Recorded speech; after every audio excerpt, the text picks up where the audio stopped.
Bonjour et bienvenue dans Prière inspirée. Je suis encore là à la place de Jérémie pour cette semaine spéciale où nous découvrons ensemble les généraux de Dieu qui ont bouleversé, oui, certainement leur époque, leur génération et les gens qu'ils ont touchés au travers de l'Évangile. Et je vous le rappelle, c'est les généraux de Dieu, les revivalistes, volume numéro 1 que vous pouvez vous commander en allant sur générauxdedieu.com, générauxdedieu.com.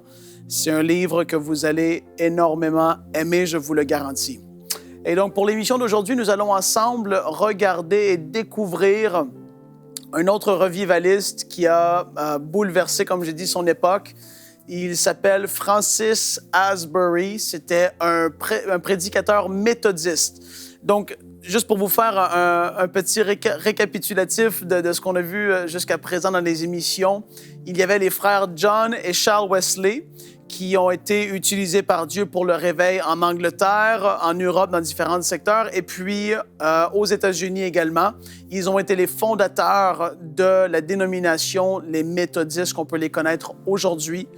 Et puis, Francis Asbury était un homme qui venait justement de l'Angleterre aussi, mais qui a traversé, lui également, l'Atlantique pour venir aux États-Unis.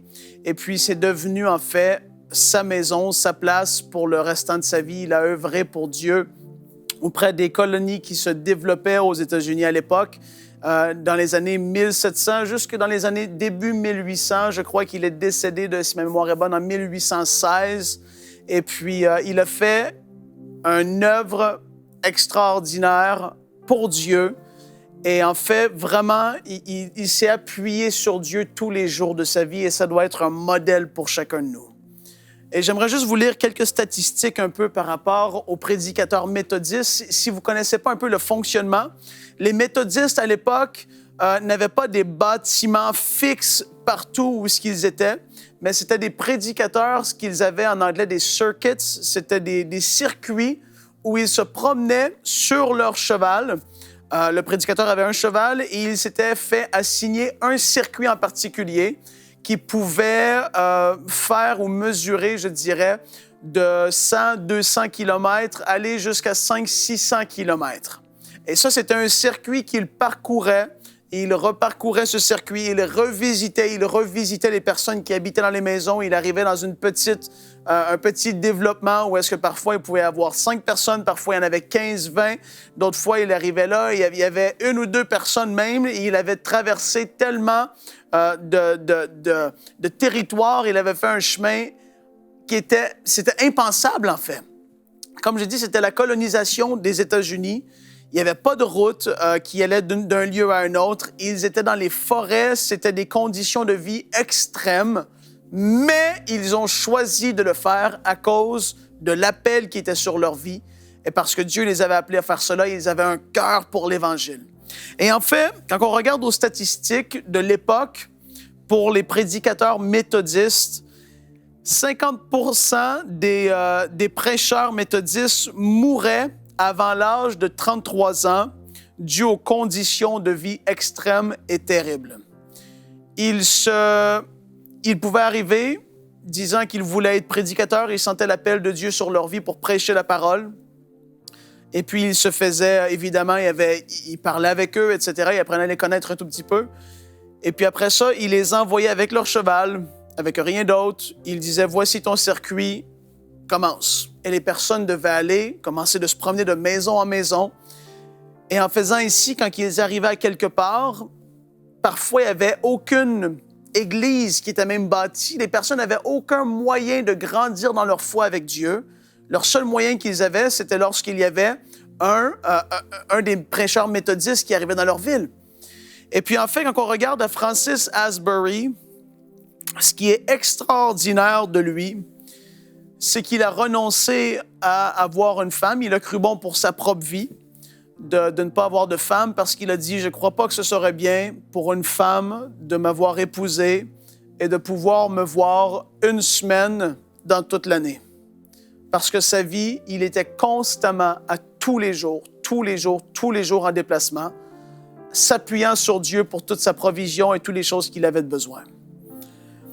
Et à la fin de sa vie, il est dit qu'il aurait parcouru avec le journal qu'il tenait, avec les circuits qu'on sait qu'il a fait, etc., etc. Avec toutes ces choses-là, il aurait parcouru plus de 250 000 milles. 250 000 milles, c'est-à-dire près de 400 000 kilomètres sur le dos de son cheval. Imaginez-vous faire le tour de la planète Terre dans sa circonférence, c'est 40 000 kilomètres. Lui, il en a fait 400 000. Il a fait 10 fois le tour de la planète Terre sur le dos de son cheval. Tout ça pour annoncer l'Évangile. Je ris aujourd'hui parce que ça me touche et ça me bouleverse. C'est pour ça que je dis, quand je lis des livres comme ça, je lis des biographies des hommes et des femmes de Dieu et ce qu'ils ont vécu, ce qu'ils ont fait pour Dieu, je me dis parfois, et je me regarde et je me juge moi-même, je rentre à l'intérieur de moi et je me dis, mais Frank, tu peux faire un peu plus que qu'est-ce que tu fais là. Si il a pu faire 400 000 kilomètres sur le dos de son cheval, dans des conditions extrêmes, comme je l'ai dit, aucun médecin, aucun argent autre que ce qu'il se faisait donner dans les maisons où il allait. Il ne savait jamais pratiquement où il allait dormir la nuit d'après. Jamais. Tellement de fois, quand tu lis sa biographie et tu lis ses écrits, ce qu'il a écrit lui-même de sa main, parce qu'on peut voir ces choses-là dans le livre, il dit, mais tu es là et tu dors, qu'il mouille tellement fort, qu'il fasse beau, qu'il fasse froid, qu'il fasse chaud. Tu es là, tu réponds à l'appel de Dieu pour ta vie. Et il y a une chose en particulier qui était dit à l'époque, il y avait un dicton qui se disait parmi les gens des colonies américaines comme ça, qui se faisaient bâtir, construire. Il disait, lorsque la météo était horrible, les personnes pouvaient se regarder entre eux-mêmes et dire « Ah, il n'y a personne à l'extérieur sauf les corneilles, ça c'est sûr. » Et puis, bien évidemment, les prédicateurs méthodistes. Parce qu'ils n'avaient aucune maison, peu importe ce qu'ils faisaient dehors, ils étaient à l'extérieur, sur leur cheval, allant de lieu en lieu. C'est toute une vie. C'est répondre à l'appel de Dieu, peu importe ce que ça te coûte. Et d'ailleurs, qui a dit que ça serait facile? Qui a dit dans la parole de Dieu que répondre à l'appel de Dieu pour notre vie serait facile, ça serait comme se coucher sur un lit rempli de pétales de rose? Qui a dit et où est-ce qu'on voit ça? Tout ce que Jésus a dit à ses disciples, c'est « Préparez-vous, les gars, je vous envoie comme des brebis parmi les loups. » Je crois qu'il y aurait beaucoup d'entre nous, on aurait entendu Jésus parler et il aurait dit « Je vais vous envoyer dans les villes, vous allez prêcher la bonne nouvelle, vous allez guérir les malades, chasser les démons. » Qui veut le faire? Et tout le monde a relevé la main. « Ouais, moi, Seigneur, je veux. Voici, je vous envoie comme des brebis parmi les loups. » Oh, il y aurait eu beaucoup de mains qui seraient baissées soudainement. Qui a dit que ce serait facile? À tout niveau.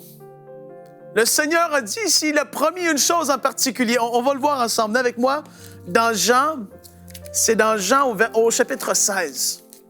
Jean au chapitre 16, et il a dit, à partir, on va dire à partir du verset 31, Jean 16, 31, Jésus leur répondit, « Vous croyez maintenant, voici l'heure vient, elle est déjà venue, où vous serez dispersés chacun de son côté. » Encore là, la réunion de disciples qui a eu lieu ce jour-là n'était pas forcément agréable. Hein? Tu dis, mais mes amis, nous, on était ensemble, soudés, autour de toi, Jésus. Et là, Jésus leur dit, voici l'heure vient où vous serez dispersés chacun de son côté. Et vous me laisserez seul. Mais je ne suis pas seul car le Père est avec moi. Et vous voyez la stabilité de Jésus, c'est extraordinaire. Il dit, je vous ai dit ces choses afin que vous ayez la paix en moi. Vous aurez des tribulations dans le monde, mais prenez courage, j'ai vaincu le monde. Il a dit, vous aurez des tribulations. Ça va venir. Les persécutions viendront certainement. Il y aura des personnes qui vont se lever contre vous, ils vous persécuteront à cause de mon nom. Mais qui sont ceux qui vont quand même vouloir y aller?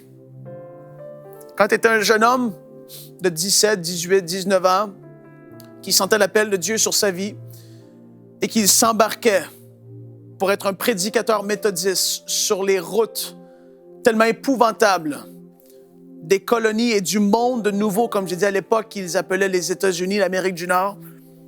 Tu savais que tu allais être attaqué par des loups parce que c'est ce qu'ils ont écrit dans leurs journaux. Les prédicateurs ont écrit, on peut se faire attaquer par des loups. On peut être dehors dans le froid extrême pendant plusieurs jours, on est pris. Francis Asbury, à un moment donné, quand tu lis ses écritures, tu vois qu'il traversait une rivière qui croyait être gelée et la rivière s'est enfoncée sous lui. Son cheval est tombé dans l'eau. Il a dû traverser en brisant la glace avec son cheval pour se rendre à la prochaine maison. Mais vous vous dites, qui ferait ça? Je vous dis que qui ferait ça, c'est quelqu'un qui est déterminé à répondre à l'appel de Dieu sur sa vie. C'est tellement extraordinaire. Ça nous bouleverse, ça nous pousse à aspirer à plus. Ça nous pousse à aspirer à plus. Qui a dit que ce serait facile? Le titre de cette émission, c'est « Même si c'est difficile, malgré les difficultés, persévère ». Il y a eu des gens, des hommes et des femmes devant nous qui ont eu la vie difficile, mais ils ont su persévérer dans ce que Dieu les avait appelés à faire.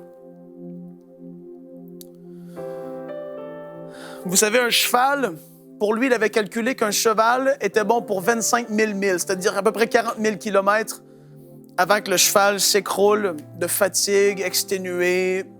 En fait, le cheval était détruit par une vie extrême et rude. Et une des 4 choses que le frère Asbury demandait aux jeunes prédicateurs, une des 4 choses qui étaient là-dedans, c'était de bien traiter sa bête, son cheval. Il a dit, le cheval a été mon compagnon d'œuvre. Il était armé d'une telle pensée. Écoutez ce qu'il demandait. Il a un peu résumé leur système et ce en quoi ça consistait. Il a dit, notre système consiste à avoir des hommes prêts à abandonner toutes sortes de conforts matériels pour, en échange, recevoir une couronne incorruptible. Il avait la perspective éternelle. Il voyait les choses différentes. Il savait que sa vie n'était qu'une vapeur qui paraît pour un moment et qui disparaît par la suite dans les registres de l'éternité. Vous n'êtes pas le premier sur cette terre à vivre, ni moi. Il y a eu des milliards de personnes avant nous. Nous ne sommes pas les premiers sur cette terre à faire face à des difficultés. Mais armons-nous d'une perspective éternelle. Voyons les choses différemment. Je t'encourage, mon frère, ma soeur, vois les choses différemment. Saisis qu'il y a une éternité devant toi. Vis pas pour les trésors actuels, les richesses actuelles, malgré que Dieu est bon. Dieu a dit à ses disciples, vous ne manquerez de rien. Si Dieu sait prendre soin des petits oiseaux, des lys, des champs, toutes ces choses, il prendra soin de vous. Mais recherchez premièrement le royaume et la justice de Dieu et toutes ces choses que le monde cherche avec avidité, avec toutes sortes de zèle. Ils veulent récolter plus. Dieu dit, recherche mon royaume avant. C'est ce que lui, il faisait. Il a dit, je cherche des personnes qui vont vouloir abandonner toutes sortes de conforts matériels pour en échange recevoir une couronne incorruptible. En donnant sa vie, leur vie, pour l'évangélisation et l'avancement du royaume de Dieu ici sur terre. Leur système consistait à avoir des hommes qui étaient prêts à payer le prix, peu importe ce que ça coûtait. Peu importe le prix à payer, il a dit, c'est ces hommes-là que je veux. On va aller ensemble avec moi dans 2 Corinthiens 11. J'avais prévu ce passage avec vous, 2 Corinthiens 11, avant qu'on puisse prier. Parce que beaucoup d'entre vous, vous vivez des choses tellement difficiles. Il y en a certains d'entre vous, vous écoutez les émissions, vous êtes dans des pays où est-ce qu'on vous persécute. Peut-être que vous êtes en Algérie présentement, peut-être que vous êtes dans des pays de l'Afrique du Nord. Vous nous suivez par satellite, vous nous suivez par Internet parce que c'est votre nourriture spirituelle. Que le Seigneur vous fortifie. Mon frère, ma sœur, que le Seigneur te fortifie. Vous qui vivez des persécutions en ce moment où est-ce que je parle, vous vivez des persécutions à cause de votre foi en Jésus-Christ. Je suis touché, je m'excuse, mais de plus en plus, je vais être passionné pour Dieu. De plus en plus, je veux qu'il me donne ce cœur pour ceux qui souffrent pour son nom. Et vous êtes tellement de personnes à être persécutées dans le monde actuel. Dans des pays francophones où est-ce que ça ne devrait pas être le cas, vous êtes persécutés. Vous êtes persécutés par vos familles même. Et ça ne devrait pas être le cas. Marota Yabakaromoso. Le Seigneur va vous faire grâce. Parce que je prie que vos yeux, tout comme les miens, de plus en plus, soient fixés vers les choses d'en haut. N'ayez pas les regards sur les choses de cette terre. Ayez les regards sur les choses d'en haut. Oui, il y a une course à courir. Oui, on a besoin des choses pour vivre dans cette vie. Je suis d'accord. Ces hommes ont payé le prix, ils l'ont payé pour que, justement, d'autres gens par la suite n'aient pas à payer ce prix. Ils auront leur récompense en accord à ce que Dieu leur a demandé de faire. Dieu ne nous demande pas, il ne demande pas Frank, va sur le dos d'un cheval, parcourir le monde entier prêchant la bonne nouvelle. Non, d'autres l'ont déjà fait. Ils avaient leur mission, moi j'ai la mienne. Vous avez la vôtre. Dans 2 Corinthiens 11, à partir du verset 16, c'est l'apôtre Paul qui écrit, et il le dit, je le répète, que personne ne me regarde comme un insensé, sinon recevez-moi comme un insensé afin que moi aussi je me glorifie un peu. Ce que je dis avec l'assurance d'avoir sujet de me glorifier, je ne le dis pas selon le Seigneur, mais comme par folie. Puisqu'il en est plusieurs qui se glorifient selon la chair, je me glorifierai aussi. Car vous supportez volontiers les insensés, vous qui êtes sages. Si quelqu'un vous asservit, si quelqu'un vous dévore, si quelqu'un s'empare de vous, si quelqu'un est arrogant, si quelqu'un vous frappe au visage, vous le supportez. J'ai honte de le dire, ne vous montrez de la faiblesse. Cependant, tout ce que peut oser quelqu'un, j'en parle en insensé, moi aussi, je l'ose. Et là, il continue et il explique à partir du verset 23, « Sont-ils ministres de Christ? Je parle en homme qui extravague. Je suis bien plus encore, par les travaux, bien plus, par les coups, bien plus, par les emprisonnements, bien plus, souvent en danger de mort. 5 fois, j'ai reçu des Juifs 40 coups moins 1. 3 fois, j'ai été battu de verge. 1 fois, j'ai été lapidé. 3 fois, j'ai fait naufrage. J'ai passé 1 jour et 1 nuit dans l'abîme. Fréquemment en voyage, j'ai été en péril sur les fleuves, en péril de la part des brigands, en péril de la part de ceux de ma nation, en péril de la part des païens, en péril dans les villes, en péril dans les déserts, en péril sur les mers, en péril parmi les faux frères. J'ai été dans le travail et dans la peine, exposé à de nombreuses veilles, à la faim et à la soif, à des jeûnes multipliés, au froid et à la nudité. Et sans parler d'autre chose, je suis assiégé chaque jour par les soucis que me donnent toutes les églises. » L'apôtre Paul a passé par des temps très difficiles. Malgré les difficultés, il a su persévérer. Lorsqu'il arrivait parfois à réfléchir et il se disait, parfois j'ai envie de me laisser aller. J'aurais envie de quitter ce corps, cette tente terrestre, parce que je sais ce qui m'attend en haut. Mais à cause de vous, j'ai pris la décision de rester ici sur la terre. Malgré les difficultés, je choisis d'obéir à ce que Dieu m'appelle à faire. Vous allez être mis au défi, je vous le garantis, quand vous allez commencer à lire des livres sur des hommes et des femmes de Dieu qui ont payé le prix, parce que beaucoup d'histoires vous ne connaissez pas encore.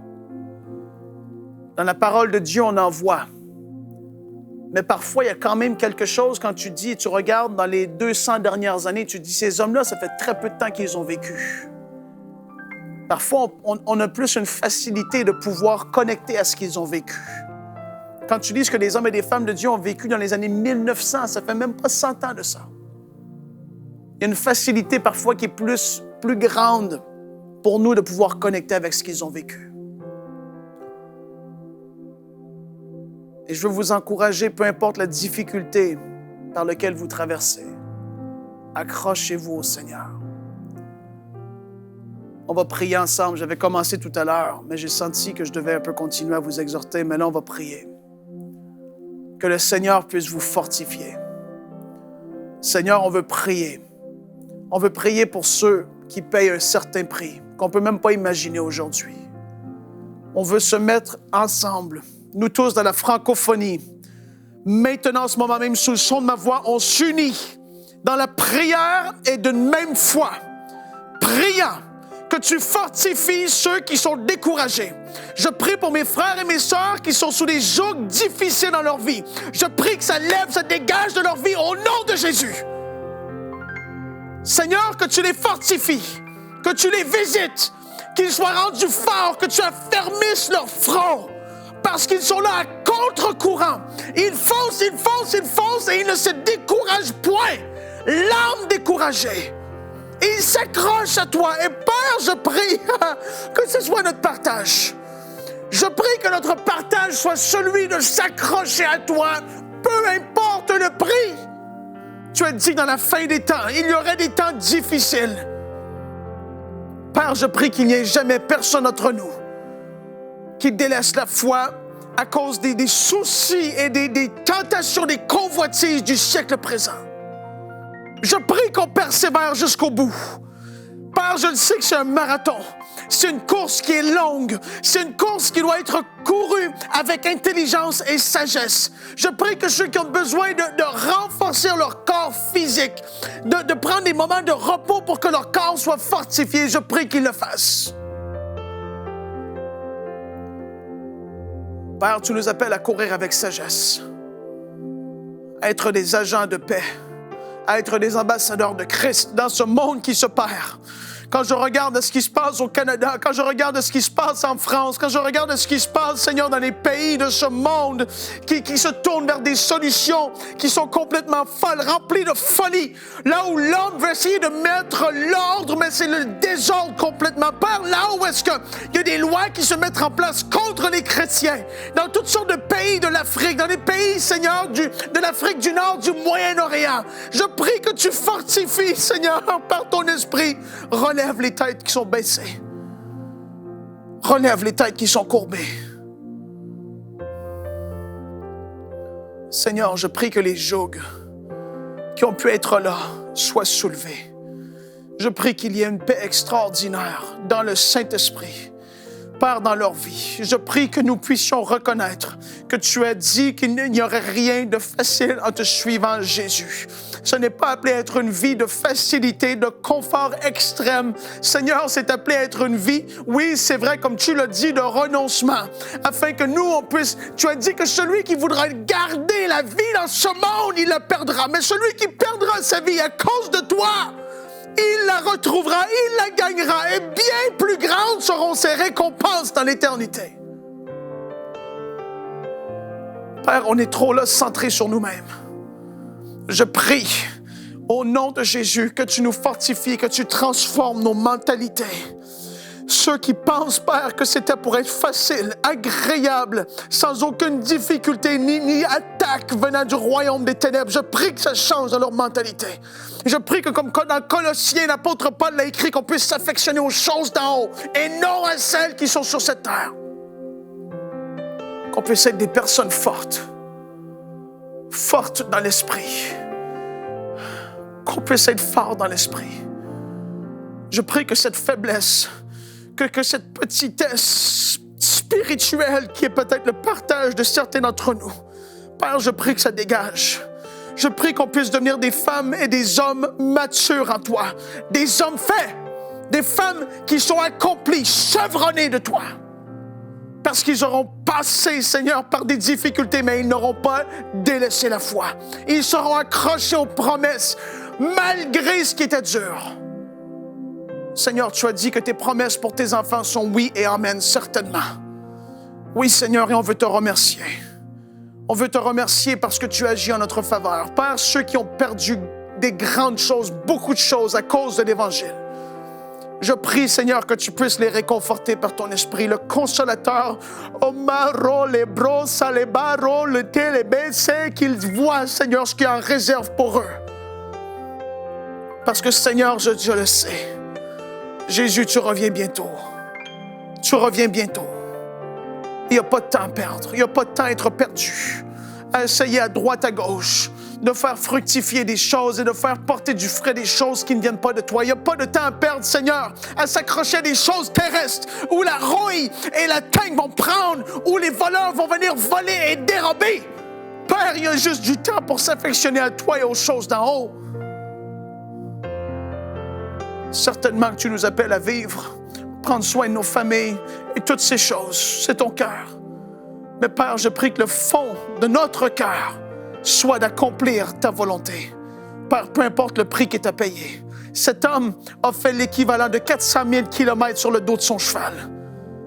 Combien plus forte raison on devrait être capable d'aller vers notre voisin, notre voisine avec un cœur sincère, rempli de compassion, rempli d'amour pour partager l'Évangile et dire « Jésus t'aime ». De voir quelqu'un qui est souffrant sur le bord de la rue, de s'arrêter et de mettre notre main et de dire « Au nom de Jésus, sois guéri ».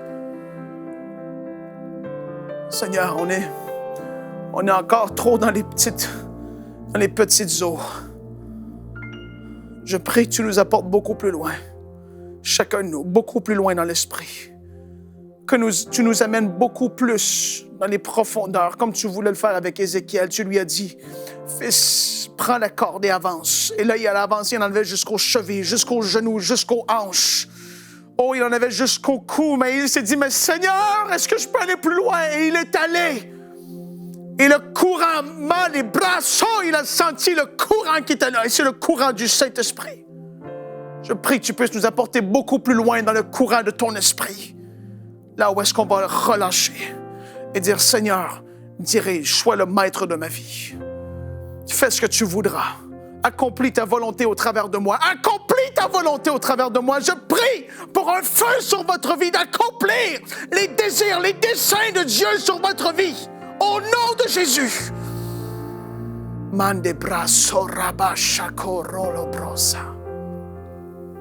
Seigneur, on s'abandonne complètement à toi encore une fois. On s'abandonne complètement entre tes mains encore une fois.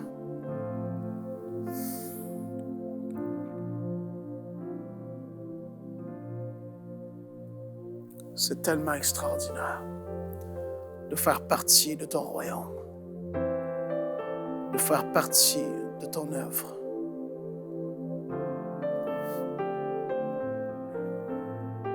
Je veux vous encourager à réaliser quelle est la grandeur